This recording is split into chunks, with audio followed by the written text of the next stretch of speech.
I beat a couple cases. I feel like John got it. How about a Benz, baby?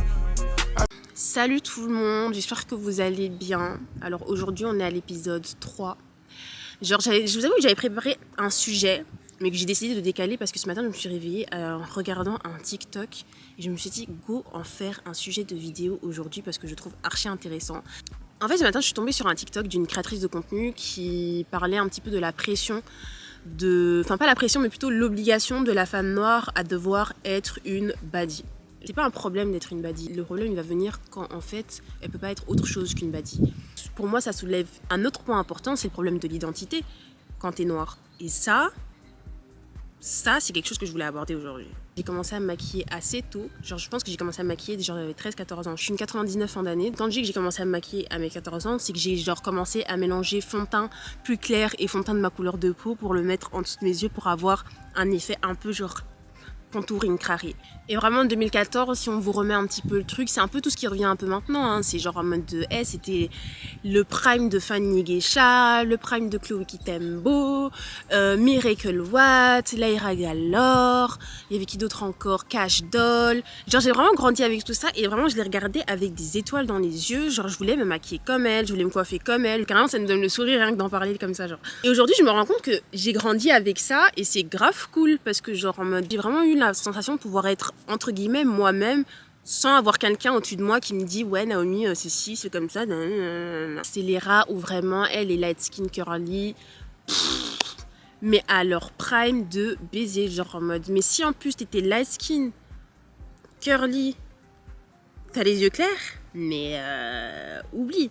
Et soyons honnêtes, j'étais totalement l'opposé. J'étais peut-être belle, j'étais peut-être mignonne, mais j'étais totalement l'opposé. Après, il y a eu ce retournement de situation où en un coup, les noirs, c'est devenu des bêtes de frappe. Bon, voilà, bref, on va pas en parler. Mais tout ça pour dire que moi, à cette époque-là, quand j'ai commencé à me maquiller, c'était même pas pour plaire, c'était même pas pour me faire remarquer, c'était même pas pour qu'on me regarde, parce que je partais du principe qu'on allait juste pas me regarder. Mais c'est vraiment parce que genre, j'aimais vraiment cette esthétique-là.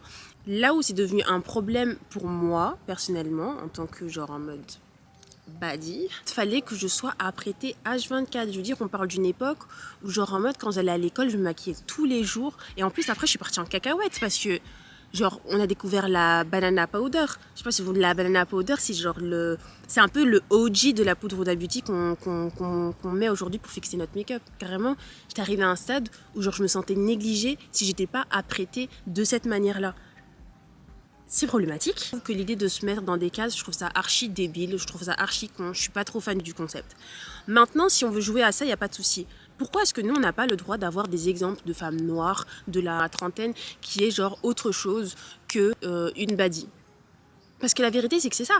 Genre en mode de toutes les femmes là qu'on connaît et qu'on voit partout, etc. C'est des baddies. Quand t'es jeune, aller sur Pinterest, tu veux commencer à changer un petit peu ton esthétique, tu vas vouloir être qu'une baddie. C'est là où moi je trouve ça assez triste. Parce que genre c'est comme si genre en mode j'avais 25 ans et genre j'ai l'impression d'être bloquée dans un esthétique dans lequel je n'ai plus envie d'appartenir parce que malheureusement on n'a pas laissé la chance aux autres femmes des générations précédentes, en soi c'est un peu genre à peu près la même génération, mais les autres femmes plus âgées, de pouvoir nous montrer un exemple d'un autre type de femme noire. Genre en mode si t'es pas une baddie, t'es cataloguée. Genre en mode si t'es alternative, t'es genre en mode une droguée. Genre en mode si t'es en mode t'es pas une baddie, t'es genre négligée. Si t'es dans une era un peu plus classique et basique carrément, genre en mode t'as un look de bounty, en mode ça va te lâcher des ouais toi ça se voit que tu traînes avec des blancs, ça se voit que tu sors qu'avec des blancs, etc. etc. C'est pas des choses que moi je me suis pris comme réflexion, mais c'est des choses que j'ai déjà entendues. Et dans le TikTok que j'ai vu ce matin, j'ai vu un commentaire que j'ai trouvé archi triste. Elle a commenté genre en mode moi j'ai voulu faire de la peinture avec ma copine, ça m'a dit que je voulais faire le blanc. S'il vous plaît, on réalise le degré de ridicule là. Est-ce qu'on se rend compte à quel point c'est con? Pourquoi elle crie comme ça? On peut se poser et genre réaliser à quel point c'est débile. Genre en mode c'est quoi ça? En gros, de mes 6 ans jusqu'à mes 15 ans, j'étais placée en internat. Donc, j'ai pas vraiment grandi, je suis congolaise, hein. Mais j'ai pas grandi dans l'éducation congolaise. Genre, c'est pas mes darons qui m'ont élevée. À l'internat, il y avait des noirs, mais il y avait majoritairement des blancs. Donc, ça fait que moi, déjà, faut savoir un truc, c'est que de mes 7 ans jusqu'à mes 15 ans, j'ai fait du scoutisme, j'ai fait du skate, j'ai fait un tas d'activités. Les gens à qui, genre, j'ai dit que je faisais des scouts. On leur a tellement fait rentrer en tête que les scouts c'était un truc que pour les blancs, que quand je leur ai dit que moi, noire, congolaises, ils m'ont ri à la gueule. On est des humains et c'est totalement normal et ok qu'on veuille faire partie d'un groupe.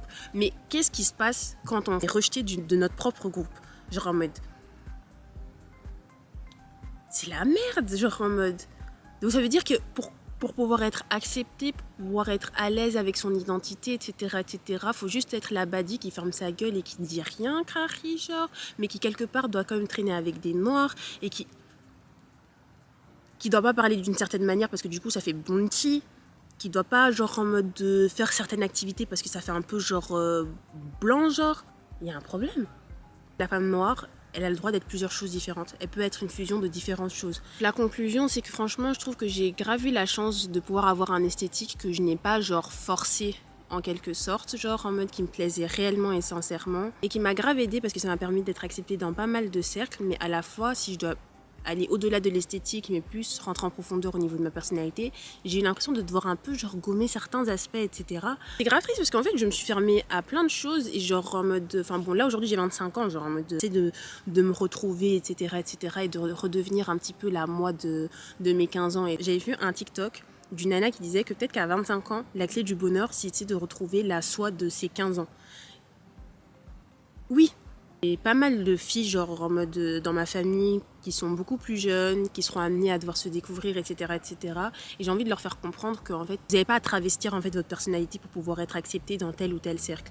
Soyez vous-même, c'est le truc le plus cool en fait. De par mon expérience, etc., etc.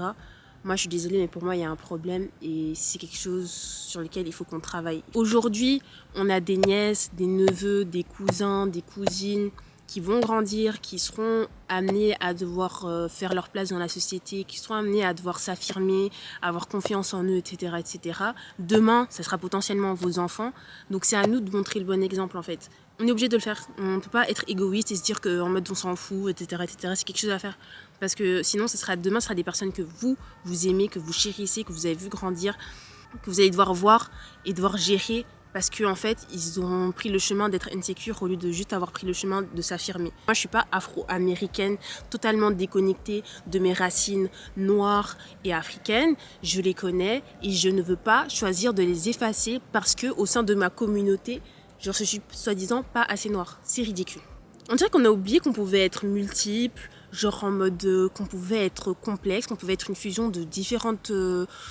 influence, etc. Alors qu'en vrai de vrai, c'est ça la richesse d'être noir. En mode, moi je suis désolée, je suis archi fière d'être noire, je suis archi fière de pouvoir avoir toute cette fusion-là et je trouve que c'est ce qui me rend extrêmement cool. Je n'ai plus envie de faire ça en fait. Moi je suis noire, à ma manière. Et pour moi, c'est largement suffisant. Que la personne qui ose me dire que je suis pas assez noire, elle vienne ici, je vais la gommer.